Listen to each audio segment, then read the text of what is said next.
Hi everyone, in our subject IoT sensors and devices, we are now going into the fourth unit, and in this fourth unit, we are going to look into the IoT system. We are going to give a brief introduction into what is an IoT system. You may be aware that till now we've only seen about what are sensors, what is an Arduino, types of Arduino, how to program a particular Arduino. All these we've seen with respect to Arduino programming. Now we are going to use this Arduino into a much larger application which is called as the Internet of Things. So before we go into the working of Arduino in the Internet of Things, please remember this Arduino is not really end application or end thing used in Internet of Things. Whatever prototype you want to create in the Internet of Things, the best solution for creating the prototype is the Arduino. It's the most simplified version of creating a prototype of any IoT system that you want to create. That is the application of using Arduino. That is why we are looking into Arduino into a subject. Okay. So in this fourth unit, you'll be looking into the topics of basics of IoT, what are the different IoT levels, the things and connections required for that. Then you have the Bluetooth and the Wi-Fi module for Arduino. Why do you need the Bluetooth and Wi-Fi module? These are the two important wireless devices that you'll be using for communicating devices among each other. If it is a wired Ethernet method, that is the days are gone. We are talking about Internet of Things over here, which is the next generation in which everything is wireless. So you need to understand the working of a Bluetooth and the Wi-Fi module. So we'll be looking into them also. Then we'll be looking into the building blocks of the IoT connectivity. So what are the blocks combining together to form the Internet of Things? That is a client server, web interface, and the API. Qualitative analysis only is going to be seen over here. We will not be looking them into detail. And similarly, at the end, we'll also be looking into the different protocols and communication used for Internet of Things. So normal protocols that we'll be using are the Zigbee, Wi-Fi, and Bluetooth. So we will be looking into them on an outline and see what is its advantages. Okay, so we'll be concentrating on the Bluetooth and Wi-Fi more specifically because we are using those modules for communication in our IoT subject over here. So now we will move on to our first topic of basics of IoT. So before that, we need to know what is an internet. Okay. So when we look into the basics of IoT, we need to first know what is an internet. Internet appears everywhere in the world around us. You are now using a phone, you are using a laptop, whatever you may be using on your hand now is connected to the internet. So internet is everywhere around you, but it is a connect it is an interface that connects people around the world. Okay, so in one way or the other, on this side you are available here, on the other end there will be a person or a set of people on the other side. So this is a connection between people, that is the internet.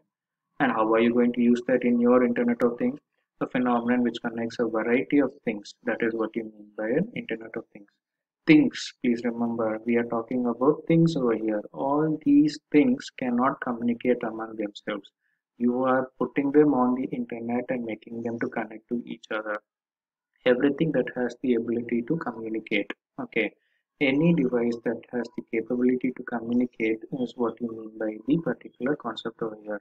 How is this rain related data going to be communicated? Does it have the capability to communicate? Surely it does not have the capability to communicate, but you can use the corresponding sensors that are used over there. For example, water is related to the particular humidity value, or you can say that the water flow content. All these contents can be used to determine the particular humidity of a particular area. You can determine using the water flow sensor how much of rainfall was there in that particular region, and similarly you can use the particular advantages of this rainwater to measure whether this is polluted or not using a pH sensor over there. So whether the rain that are taking places in cities, they are polluted now because of the pollution around us. Okay, so you can determine whether it is an acid rain or a normal rain by determining the pH value of a particular water available. So many applications are there. So this particular rain can communicate data to the internet. Okay, so you can get the data from that using the sensors, and that is what we saw on an outline on the first unit.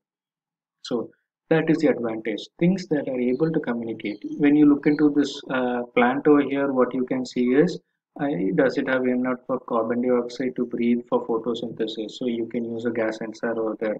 Similarly, you can check whether the soil moisture is sufficient enough. That means, is there enough water for this particular plant over here?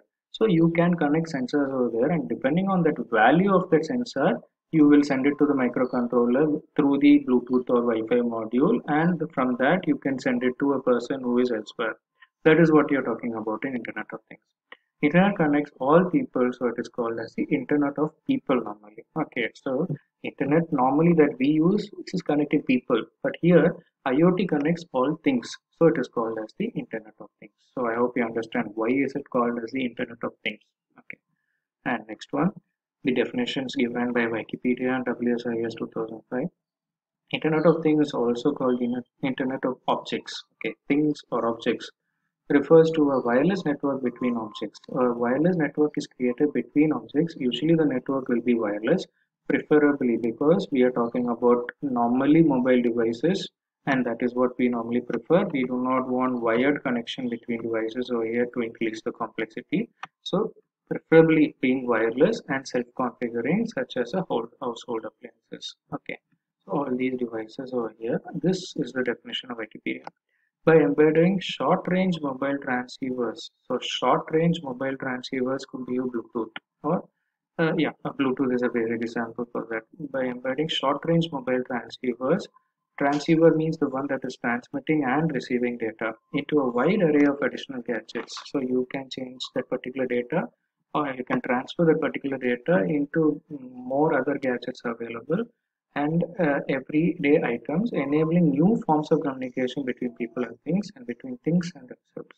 Okay, so from people to things, you're communicating data. That is also one part, and things talking among themselves. Okay, I have this data, so you program it such that when this data is happening over here in one thing, the another thing happens in on another device over there. That is what we are talking about. This definition over here. Term Internet of Things has come to describe a number of technologies and research disciplines that enable the Internet to reach out into the world of physical objects. So you have all physical objects around you. Every device has the capability of transmitting the data. So that is the capability of the Internet of Things, to make the physical objects to transmit data. Things having identities and virtual personalities, operating in smart spaces using intelligent interfaces to connect and communicate with social, environmental, and user contexts. So you can use these particular objects to communicate useful data, not all the data, useful data, so that people around the world can know what is happening where, and they can get useful information to that. This is the definition of IoT in the 2020. Okay. So, history of IoT, a brief introduction. In 1970, the actual idea of connecting devices was proposed in the early 1970s. That is approximately 50 years from now. People started with the idea that why don't we make the communication a connection between devices. In 1990, and after that for 20 years, for 2 decades, it was quite idle.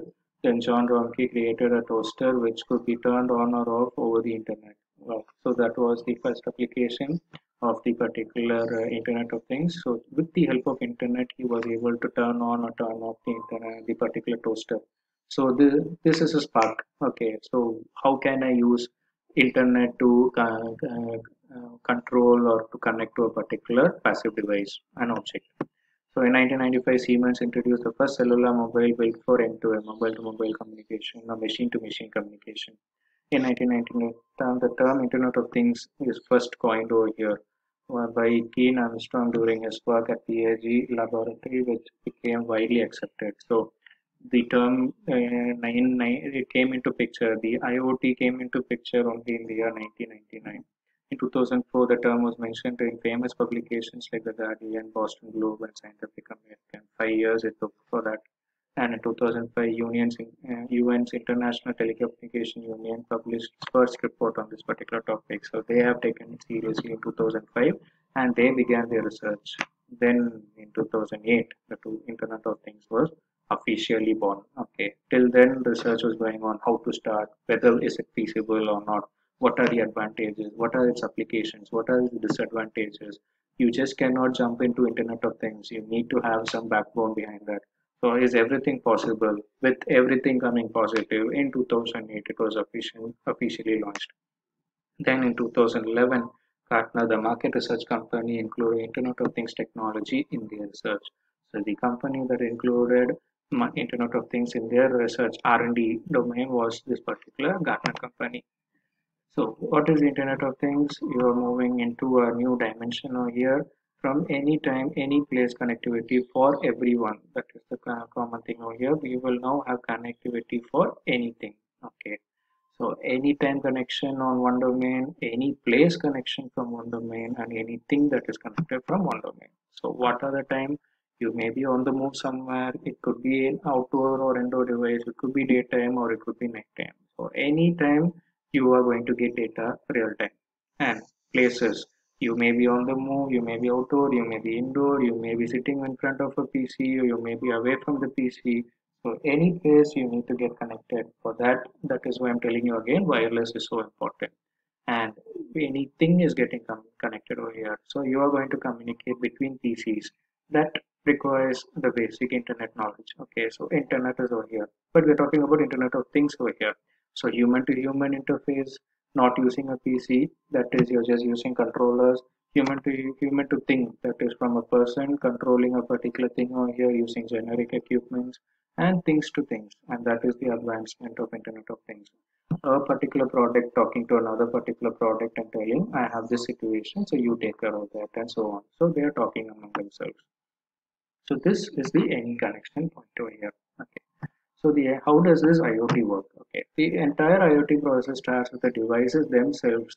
Okay, what are the devices that talk among themselves? Smartphone, smartwatches, electronic appliances like TV, washing machine, which help you to communicate with the IoT platform. So all of these can be connected nowadays to the Wi-Fi. So which means that they can be connected to the internet. So it all starts with devices that are smart enough. Okay, so here are four fundamental components of an Internet of Things: sensors and devices. So these are the ones that are going to get the real data from the outside world. Okay, that is very important. Without this, you do not have any data to be transmitted.